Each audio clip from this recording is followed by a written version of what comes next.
आज है पांडा सीरीज का डे 8। आज के सीरीज में हम लोग जानेंगे पांडास का डेटा स्ट्रक्चर, जो डेटा फ्रेम है उसके बारे में। इससे पहले हम लोग सीरीज कंप्लीट किए हैं और आज हम लोग डेटा फ्रेम के बारे में जानेंगे, क्योंकि जो मोस्ट इंपॉर्टेंट डेटा स्ट्रक्चर है पांडास का डेटा को स्टोर करने के लिए। यहाँ पे समझेंगे क्या डेटा फ्रेम होता क्या है, किस तरीका से डेटा फ्रेम क्रिएट होता है अलग अलग मेथड के द्वारा। ठीक है, चलिए तो सबसे पहले जानते हैं कि डेटा फ्रेम होता क्या है। वीडियो में अंत तक बने रहिएगा, आपको अच्छे से समझ में आएगा डेटा फ्रेम क्यों यूज होता है पांडास में। देखो यहाँ पे अब हम लोग बात करेंगे कि अगर हमें मल्टीपल रिकॉर्ड चाहिए होता है। हम लोग अभी तक क्या पढ़े थे, सीरीज पढ़े थे। ये जो सीरीज में एक प्रॉब्लम था कि एक ही कॉलम रखता था। अब मान लो किसी का नाम रखना है तो हम नाम रख लेंगे, किसी का मार्क्स रखना है तो मार्क्स रख लेंगे, किसी का सैलरी रखना तो रखना है। लेकिन अगर तीनों चीज रखना होगा तो क्या करेंगे भाई, हमें ऐसा चाहिए किसी का नाम भी रखना है, उसका रोल नंबर भी रखना है, उसका मार्क्स भी स्टोर करना है, उसका सैलरी भी स्टोर करना है। तो कैसे स्टोर करेंगे बताओ। तो हमारे पास कोई ऐसा डेटा स्ट्रक्चर चाहिए ना जिसमें मल्टीपल कॉलम बना सके। क्लियर है। तो हमारे पास मल्टीपल कॉलम बनाने के लिए डेटा फ्रेम है, जो कहता है कि आपको एक रिकॉर्ड के लिए क्या क्या चीज स्टोर करना है। हर एक के लिए आप अलग अलग कॉलम बना सकते हैं। अगर मान लो इंप्लॉय का रिकॉर्ड रख रहे हो तो उसके लिए इंप्लॉय आईडी का कॉलम अलग बना लो, इंप्लॉय नेम का कॉलम अलग बना लो, उसके लिए उसका जो पोस्ट है उसका कॉलम अलग बना दो, उसका सैलरी का कॉलम अलग बना लो। तो ये टेबुलर फॉर्म में डेटा को स्टोर करता है कौन, डेटा फ्रेम। तो सीरीज से कहीं ज्यादा अच्छा होता है आपको रियल वर्ल्ड में काम करने के लिए, रियल वर्ल्ड डेटा पे काम करने के लिए। ठीक है, जैसे आप एक्सेल सीट को देखे हो, एक्सेल सीट में अलग अलग कॉलम होता है। क्लियर है, सेल होता है वहां पे, फिर टेबल में देखते हो अलग अलग फील्ड्स होते हैं। बस वही चीज यहां पे भी है। बस आप समझो ना कि एक्सेल सीट में जो आपके पास जो सेल होता है अलग अलग किसी भी रिकॉर्ड को रखने के लिए, क्लियर है, बस वही चीज यहां भी है। बस एक्सेल सीट का समझो यहाँ पे डेटा फ्रेम नाम है, एसक्यूएल टेबल का बस यहाँ पे पांडास में उसको क्या नाम रख दिया, डेटा फ्रेम नाम रख दिया। सपोज करो जैसे अगर मान लो कि अगर हमें इंप्लॉय का रिकॉर्ड रखना है तो डेटा फ्रेम किस तरह से क्रिएट होगा, ये टेबुलर फॉर्म में ये क्रिएट कैसे होता है। देखो तो हम यहाँ पे इंप्लॉय आईडी के लिए एक अलग कॉलम बनाएंगे। क्लियर है, इवन हम इसका डेटा टाइप अलग रखेंगे। इसका डेटा टाइप क्या रख लिए, इन। क्लियर है, यहाँ पे हर एक कॉलम का अपना अपना डेटा टाइप हो सकता है। क्लियर है, यहाँ पे नेम, यहाँ पे नेम यहाँ पे रख लिए। ठीक है, अब यहाँ पे क्या रख ले भाई, यहाँ पे हम उसका रख ले एड्रेस, तो यहाँ पे एड्रेस रख लिए एक फील्ड। हम यहाँ पे क्या रख लिए, उसका सैलरी, यहाँ पे सैलरी एक फील्ड रख लिए। तो इस तरीका से हमने एक डेटा फ्रेम बनाया जिसमें मल्टीपल कॉलम है। ठीक है, अब यहाँ पे रिकॉर्ड रख लें, यहाँ पे 101, यहाँ पे नेम रख लिए राम, और यहाँ पे एड्रेस रख लिए क्या, पटना, और यहाँ पे सैलरी रखिए 50,000। इस तरीका से तो एक रिकॉर्ड हमने बना लिया। तो जितना रिकॉर्ड बनाते जाओगे उसको रो कंसीडर करेगा, और जितना आपके पास ये देख रहे हो ना ये कॉलम कंसीडर करेगा। क्लियर है, ये क्या कंसीडर करेगा, कॉलम कंसीडर करेगा, ये क्या कंसीडर करेगा, रो कंसीडर करेगा। तो ये रिकॉर्ड बहुत अच्छे से दिखता है, रिप्रेजेंटेशन अच्छा हो जाता है। आप मल्टीपल कॉलम बना सकते हो, हर एक रिकॉर्ड के बारे में अलग अलग टाइप का इंफॉर्मेशन स्टोर कर सकते हो। ठीक है, डेटा फ्रेम को यूज करके। तो अब बात करना होगा कि डेटा फ्रेम बनेगा कैसे पांडास में। ठीक है, अब डेटा फ्रेम बनाने के लिए हमारे पास डेटा फ्रेम करके इसका जो कंस्ट्रक्टर है वो यूज होगा, डेटा फ्रेम नाम का। और यहां पे इसको सोर्स देना होगा कि किस सोर्स को आपको डेटा फ्रेम में कन्वर्ट करना। अब सोर्स वो देना होगा, समझो यहाँ पे जो सोर्स है मतलब जिसको डेटा फ्रेम में कन्वर्ट करना है। तो डेटा फ्रेम बनाने के लिए अगला कंस्ट्रक्टर यूज करेंगे और इसको सोर्स देंगे डेटा का, जिससे डेटा फ्रेम में कन्वर्ट कर पाए। ये सोर्स क्या क्या हो सकता है, ये सोर्स ऐसा चीज हो सकता है जिसमें मल्टीपल कॉलम बनाने के लायक हो। जैसे डिक्शनरी यहाँ पे सोर्स हो सकता है, क्योंकि डिक्शनरी में आप हर एक की को कॉलम में कन्वर्ट कर सकते हैं। ठीक है, आप नेस्टेड लिस्ट यहाँ पे बना सकते हैं, नेस्टेड लिस्ट यूज कर सकते हैं। ठीक है, यहाँ पे नेस्टेड एरे, नंपाई का एरे होता है उसके थ्रू बना सकते हैं। आप एक्सेल सीट को कन्वर्ट कर सकते हैं डेटा फ्रेम को। आप एज ए सोर्स में एक्सेल सीट किसी को दे दो, यहाँ पे डेटा फ्रेम में क्या हो जाएगा, कन्वर्ट हो जाएगा। क्लियर, उसके लिए अलग चीज है, वहाँ पे रीड एक्सेल करके मेथड आता है, वो हम लोग देखेंगे आगे। लेकिन अभी हम लोग देखेंगे कि कैसे डिक्शनरी को यूज करके और नेस्टेड लिस्ट को यूज करके हम लोग डेटा फ्रेम को कन्वर्ट करेंगे। ठीक है, चलो अब यहाँ पे बात करेंगे इस तरीका से कि किस तरीका से हम लोग डिक्शनरी पहले क्रिएट कर लो। पहले तो हम लोग इंपोर्ट कर लो, इंपोर्ट कर लेते हैं पांडास को।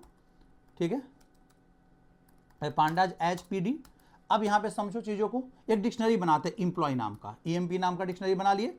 और इस डिक्शनरी में हम क्या करते हैं कि अलग अलग हम एक क्या रख लेते हैं, ईएमपी आईडी, सिंपल सा ईएमपी आईडी। और यहाँ पे हम एक लिस्ट बना दे, मान लो 3-4 का आईडी रख लो, 101, 10 क्या रख ले 2, और यहाँ 103, एक कॉलम और उसका इतना रिकॉर्ड रख लिए। ठीक है, वैल्यू रख लिए। ठीक है, अब इंप्लॉय आईडी जब डेटा फ्रेम कन्वर्ट करेंगे तो इंप्लॉय आईडी एक कॉलम में कन्वर्ट हो जाए, की है वो, और इस की का ये लिस्ट के फॉर्म में इतना वैल्यू है।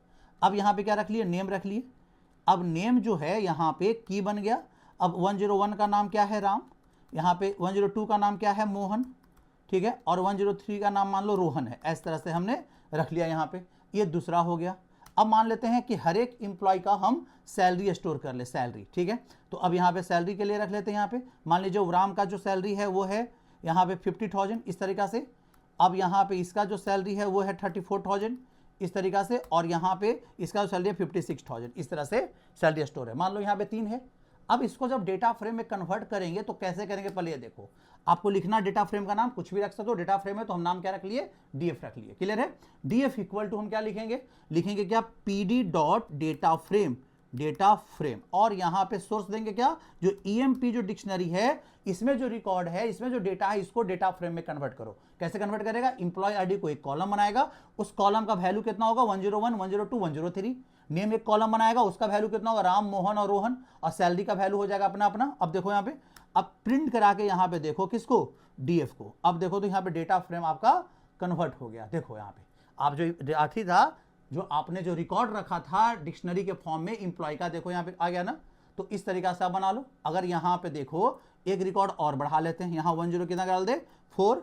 यहाँ पे एक नाम रख लेते हैं, यहाँ पे मान लीजिए यहाँ पे नाम रख लिए सोहन। और यहाँ पे एड्रेस, ये इसका जो सैलरी है यहाँ पे 45,000 कर दिए। अब देखो तो हमारे पास एक रिकॉर्ड और बढ़ गया, क्योंकि सभी में हमने एक चीज बढ़ा लिया। क्लियर है। अब यहाँ पे समझ रहे हो सबको अच्छे से, क्लियर है। तो इस तरीका से हम लोग क्रिएट करते हैं क्या, डेटा फ्रेम यूजिंग डिक्शनरी। जिस तरीका से हम लोग डेटा फ्रेम को बनाए थे डिक्शनरी से, उसी तरीका से हम लोग नेस्टेड लिस्ट से भी बना सकते हैं आराम से। देखो यहाँ पे हमने एक लिस्ट रखा है इंप्लॉय का, जहाँ पे हर एक लिस्ट एक रिकॉर्ड रखा है किसका, इंप्लॉय का। देखो पहला लिस्ट में 101 राम, 50,000 उसका सैलरी है। तो हर एक लिस्ट के अंदर में उसका क्या है, रिकॉर्ड स्टोर है। एक लिस्ट में एक इंप्लॉय का रिकॉर्ड स्टोर है। हम आराम से यहाँ पे DF equal to PD dot data frame, EMP डाल, डेटा सोर्स यहाँ पे किसको डाल दे, ईएमपी क्या, एक नेस्टेड लिस्ट है। देखो ये भी आराम से डेटा फ्रेम में क्या हो जाएगा, कन्वर्ट हो जाएगा। देखो यहाँ पे आराम से आ रहा है डेटा फ्रेम में कन्वर्ट। अब यहाँ पे आप देख क्या रहे हो, 012 क्या डाला, ये 012 क्या डाला, ये डाल दिया आपका लेबलिंग कर दिया, जो कि आपके कॉलम तो है नहीं। तो अब क्या सर, हम कॉलम नहीं बना सकते हैं क्या, जब नेस्टेड लिस्ट बनाएंगे तो कॉलम आप अलग से बनाओ। देखो आप यहाँ पे कॉलम का एक लिस्ट बना लो। अब कितना, हर एक रिकॉर्ड का 3 चीज है मेरे पास। पहला क्या है, इंप्लॉय आईडी, तो यहाँ पे इंप्लॉय आईडी रख दो। दूसरा क्या है आपके पास, नेम, तो नेम के लिए कॉलम का बना लो लिस्ट। और एक क्या है सैलरी, तो एक सैलरी के लिए बना दो, बना लिए। अब जब डेटा फ्रेम बनाओगे तो यहाँ पे डेटा सोर्स दो, साथ में एक कॉलम उसका प्रॉपर्टी आता है, कॉलम्स करके आपके पास प्रॉपर्टी आ जाएगा। कॉलम्स यूज करो, ठीक है, इक्वल टू यहाँ पे कॉल आप यहाँ पे पुट करो, तो जो कॉलम आपने सेट किया है वो आपको बना के रख देगा। ये देखो यहाँ पे हम इस तरीका से यूज किए, देखो यहाँ पे बन गया ना। यहाँ पे इंप्लॉय आईडी, नेम और यहाँ क्या लगाया, सैलरी लगा दिया ना। तो इस तरीका से आप बना सकते हो नेस्टेड लिस्ट से। आप नंपाई का एरे भी यूज करके इसको बना सकते हो। लगभग वो भी कंसेप्ट किसका जैसा है, नेस्टेड लिस्ट जैसा। तो हम अभी थोड़ा नोट्स बताते हैं आप लोग, नोट्स में हम आप लोग के लिए क्या क्या चीज लिख दिए, यहाँ पे समझो सारा चीज यहाँ पे हम बनाए। देखो यहाँ पे क्या लिखे हैं, a data frame is a 2D structure, row and column in pandas similar to the Excel sheet और एसक्यूएल टेबल। जो भी हम समझाएं आपको, एसक्यूएल टेबल जैसा एक्सेल सीट में जो भी मल्टीपल कॉलम्स होते हैं हर एक रिकॉर्ड का, वो चीज यहाँ पे है। We can keep each column as a different data type. हम क्या बताएं, इंप्लॉय आईडी का डेटा टाइप अलग हो सकता है, नेम का डेटा टाइप अलग हो सकता है, सैलरी का डेटा टाइप अलग हो सकता है। क्लियर है। चलिए, creation of data frame using dictionary. यहाँ पे देखो एक इंप्लॉय का हम बहुत सारा डेटा सेट भी आपको दे दिए हैं, 10 रिकॉर्ड है इसमें लगभग, जिसमें इंप्लॉय आईडी है, नेम है, डेट ऑफ बर्थ है, एड्रेस है, यहाँ पे है ना, ये सब क्या है, उसका सैलरी है, ये सब कॉलम का नाम है, पोस्ट है, ये सब कॉलम का नाम है। उसको आराम से यहाँ पे कन्वर्ट भी कर दिए, यहाँ पे ये भी देख लो करके। देन यहाँ पे आपके पास जो आउटपुट आएगा किस तरह से, वो भी हम यहाँ पे दे दिए। नेस्टेड लिस्ट से कैसे बनाएंगे, यहाँ पे देखो डेटा यहाँ पे रख दिए हम। यहाँ पे क्या है, हर एक लिस्ट के अंदर में एक रिकॉर्ड है हर एक इंप्लॉय का। देखो 101 का रिकॉर्ड है उसमें, 102 का, 103 का रिकॉर्ड है, यहाँ पे आप दिख रहा होगा अच्छे से। फिर यहाँ पे हर एक का कॉलम नेम भी सेट किए हैं।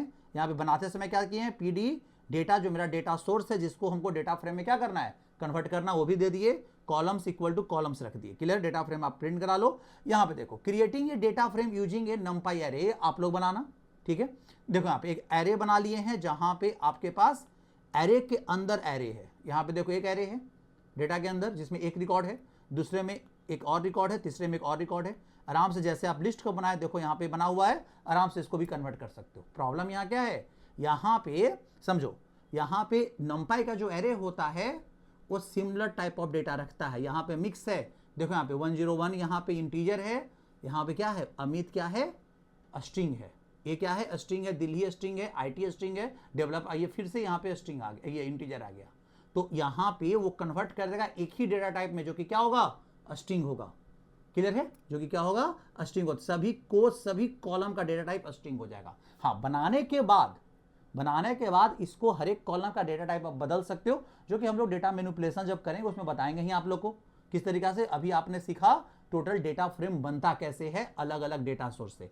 नेक्स्ट वीडियो में हम बताएंगे कि एक्सेल शीट से डेटा फ्रेम, एक्सेल शीट का डेटा को डेटा फ्रेम में कैसे लाएंगे, जेसॉन फाइल का डेटा को डेटा फ्रेम में कैसे लाएंगे, ये सारा चीज सीखते हैं नेक्स्ट वीडियो में। बने रहिएगा, मिलिएगा यहाँ पे अगले वीडियो में। आप पूरे पांडा सीरीज को कंप्लीट करो, बहुत अच्छा हो जाएगा आपका पूरा डेटा एनालिसिस का जो सीरीज चल रहा है यहाँ पे, बहुत अच्छा हो जाएगा। ठीक है, मिलते हैं फिर।